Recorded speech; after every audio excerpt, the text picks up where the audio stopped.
नीरज भाई का काव्य पाठ हो। मैं सीधे सीधे चाहता हूं कि नीरज भाई आए, अपने हिस्से का काव्य पाठ करें, इसके बाद जैसा आदरणीय प्रदीप भाई साहब को सुन रहा था और उनकी गजलों में अक्सर खो जाता हूं। जब वो गजल पढ़ते हैं तो उनकी गजलों के व्यामोह से मैं बड़ी देर तक बाहर नहीं निकल पाता। आज विशेष कविता लेकर के आया था, हालांकि मेरा पढ़ने का कोई मन नहीं था। सब लोगों ने मेरे अनुरोध को स्वीकारा और सबने काव्य पाठ किया। हमारे गोरखपुर के लब्ध प्रतिष्ठ कवियों ने। मेरा पढ़ने का कतई मन नहीं था, लेकिन बड़े भाई का आदेश है तो मैं बहुत 2-2.5-3 मिनट में अपना काव्य पाठ पूरा करता हूँ और एक विशेष कविता आपके बीच में रखता हूँ। लेकिन प्रदीप भैया गजल पढ़ के गए, उस व्यामोह से मैं उबर नहीं पा रहा हूँ। एक गजल के कुछ शेर मैं भी पढ़ने की कोशिश करता हूँ। हालांकि गजल वजल हमें आती कुछ नहीं है, हम बहर में कह ही नहीं पाते गजल, हम तो हमेशा लहर में गजल कहते हैं। हमें पता ही नहीं बहरे हजज कौन है, बहरे रजज कौन, बहरे रमल, बहरे मुतकारी, बहरे वाफिर कौन, कुछ नहीं पता है। लेकिन लहर में गजल कहते हैं कि तू जिसकी मुश्किलें आसान करने में लगा है, ऐसे किरदार ऐसे चरित्र आपके आसपास हो तो एक बार दाद देना, खाली पड़ी कुर्सियों की भी जिम्मेदारी निभा लेना। कि तू जिसकी मुश्किलें आसान करने में लगा है, तू जिसकी मुश्किलें, अगर ऐसा लगे कि ऐसे लोग तो हमारे आसपास हैं तो तालियां बजाकर आशीर्वाद दे देना। दादा सुनिएगा कि तू जिसकी मुश्किलें आसान करने में लगा है, वही बंदा तेरा नुकसान करने में लगा है। तू जिसकी मुश्किलें आसान करने में लगा है, वही बंदा तेरा नुकसान करने में लगा है। और मेरे हटते ही जी भर गालियां देगा मुझे वो, अभी जो सामने गुणगान करने में लगा है। मेरे हटते मुझे वो गालियां देगा अभी जो सामने गुणगान करने में लगा है।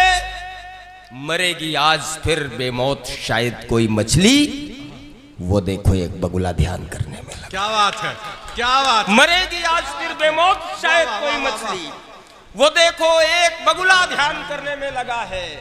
मरेगी आज फिर बेमौत शायद कोई मछली, वो देखो एक बगुला ध्यान करने में लगा है। हमारे रहनुमा के हाथ की देखो सफाई, हमारा हक हम ही को दान करने में लगा है। हमारे रहनुमा के हाथ की देखो सफाई, हमारा हक हम ही को दान करने में लगा है। कटीले पेड़ की डाली पे बैठा हौसलों से परिंदा नीड़ का निर्माण करने में लगा है। जोड़ बाकी जर वो तकसीम लेकर आएंगे, जोड़ बाकी जर वो तकसीम लेकर आएंगे। मामले में दिल के क्यों ये थीम लेकर आएंगे। जख्म की खातिर हमारे आप ले आए नमक, थी हमें उम्मीद कोई क्रीम लेकर आएंगे। जोड़ बाकी जर वो तकसीम लेकर आएंगे, मामले में दिल के क्यों ये थीम लेकर आएंगे। जख्म की खातिर हमारे आप ले आए नमक, थी हमें उम्मीद कोई क्रीम लेकर आएंगे, थी हमें उम्मीद कोई क्रीम लेकर आएंगे। है हमें मालूम मेरी हानि होगी शर्तिया, आप जब भी लाभ की स्कीम लेकर आएंगे।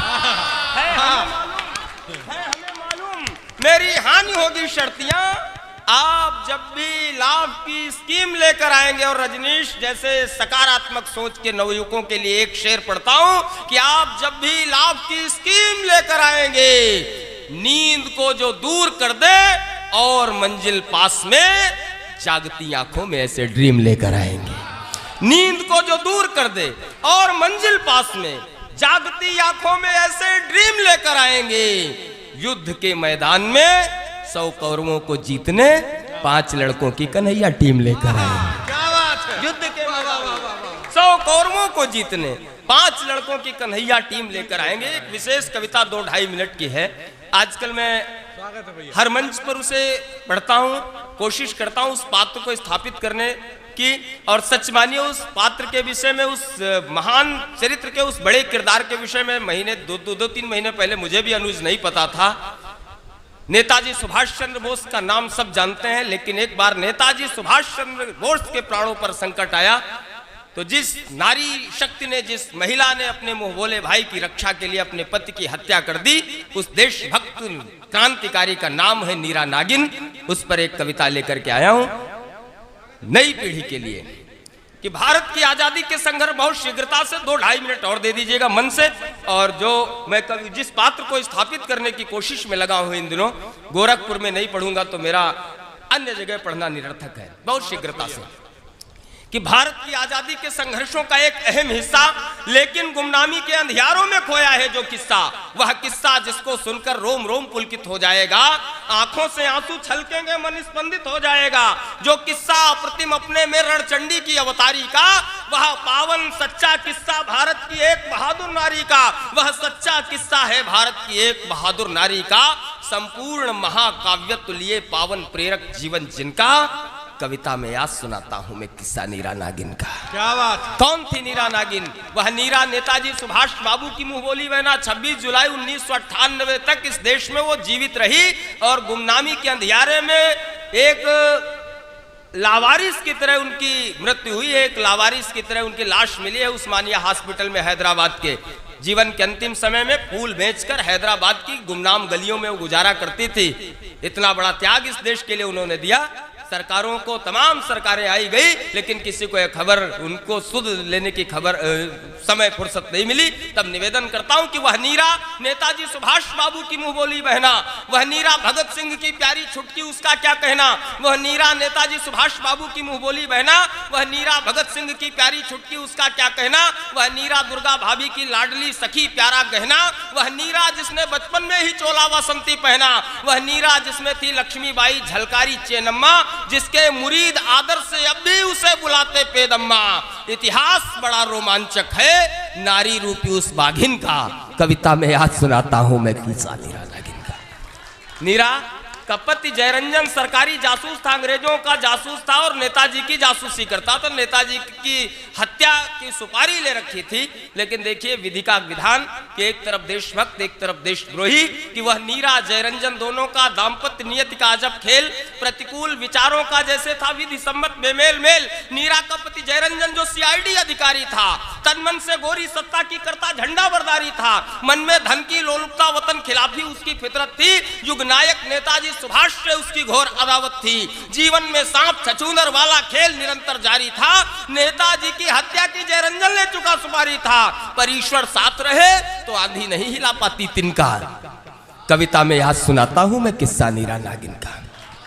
और वो घटना जिसके लिए कविता लिखने की कोशिश की कि नीरा थी काली रात अमावस की, सब गहन नींद में सोए थे, पर नेताजी सुभाष आजादी के सपनों में खोए थे। उस रात शिविर की रक्षा की नीरा पर जिम्मेदारी थी, उस रात शिविर की रक्षा पर नीरा की जिम्मेदारी थी। संगीन लिए नीरा कर्तव्यों का निर्वहन कर रही थी। उस रात बड़े भाई की रक्षा छोटी बहन कर रही थी। सहसा नीरा को किसी अजनबी की आहट महसूस हुई, खतरे को भांप सचेत हुई, सिंघनी नहीं मायूस हुई। बस कुछ अनहोनी होने में केवल समय शेष था पल छिनका। कविता में आज सुनाता हूं मैं किस्सा नीरा नागिन का। नीरा दहाड़ कर बोली ठहरो, कोड वर्ड अपना बोलो, हो कौन कहां से क्यों कैसे का सारा भेद अभी खोलो। प्रत्युत्तर आया नेताजी तक गुप्त बात पहुंचानी है। नीरा को यह आवाज लगी कुछ कुछ जानी पहचानी है। कुछ पास गई तो ठहर चौंक उठी, मुंह से निकला जयरंजन तुम? हाँ मैं जयरंजन आया हूं करने सुभाष का काम खत्म। इस बागी को हर हालत में यमलोक मुझे पहुंचाना है। इनाम नाम के साथ पदोन्नति भी तो मुझको पाना है। जाने कब से करता आया हूं इंतजार मैं इस दिन का। कविता में आज सुनाता हूं मैं किस्सा नीरा नागिन। बस उबल पड़ी नीरा, बोली जयरंजन तुम पर लानत है। मेरा भाई भारत मां की आशा विश्वास अमानत है। जो कोटि दिलों में बसा हुआ उसको तुम कैसे मारोगे? हाँ तुम जरूर अपनी पत्नी के हाथों स्वर्ग सिधारोगे। जो कोटि दिलों में बसा हुआ उसको तुम कैसे मारोगे? हाँ तुम जरूर अपनी पत्नी के हाथों स्वर्ग सुधारोगे। इस मातृभूमि की धूल स्वर्ग के सभी सुखों से बढ़कर है। इसकी पावन रज पर नीरा का सिंदूर निछावर है। संगीन उठी फिर भेद गई वह जयरंजन के सीने को, बोली नीरा आवश्यक ही था मिलना दंड कमीने को। संगीन उठी फिर भेद गई वो जयरंजन के सीने को, बोली नीरा आवश्यक ही था मिलना दंड कमीने को। बेशक इतिहास मुझे दर्जा देगा पति की हत्यारिन का। कविता में आज सुनाता हूं मैं किस्सा नीरा। इस भारत की पहली महिला जासूस वही नीरा नागिन। आजाद हिंद सेना में फौजी निडर रही नीरा नागिन। थी झांसी रानी रेजिमेंट में जो कैप्टन नीरा नागिन। चतुराई और शौर्य का जो थी सम्मिश्रण नीरा नागिन। इस दुनिया के समक्ष जिसने प्रस्तुत धारण किया, प्रतिकूल शास्त्र के था लेकिन राष्ट्रानुकूल आचरण किया। सिंदूर देश दो में जिसने अंततः देश का वर्ण किया। इस माटी की खातिर जिसने खुद ही सुहाग का क्षरण किया। पतिहंता होकर भी जिसने पद प्राप्त किया बड़भागिन का। कविता में आज सुनाता हूं मैं किस्सा नीरा। अंतिम बंद, वेदना का बंद कौशल। ये विडंबना सरकारों को खबर नहीं। एक अंग्रेज अधिकारी की हत्या के जुर्म में उन्हें काला पानी की सजा हुई। अंग्रेज अधिकारी उनके पास आया, बोला नेताजी सुभाष के विषय में कुछ बताओ, उनके विषय में कुछ बताओ। तो नीरा नागिन ने कहा नेताजी सुभाष विमान दुर्घटना में मारे गए।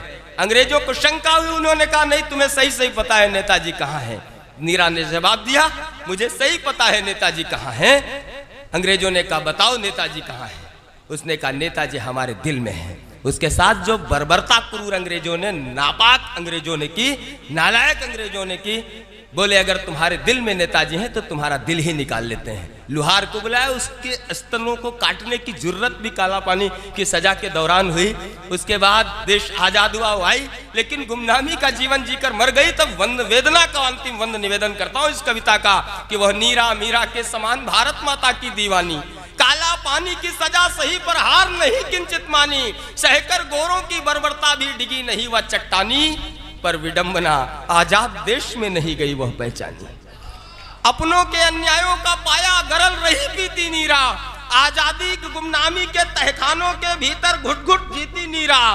आजाद देश में नीरा दर दर ठोकर खाती हुई मिली, हैदराबाद में फूल बेच रोटियां जुटाती हुई मिली।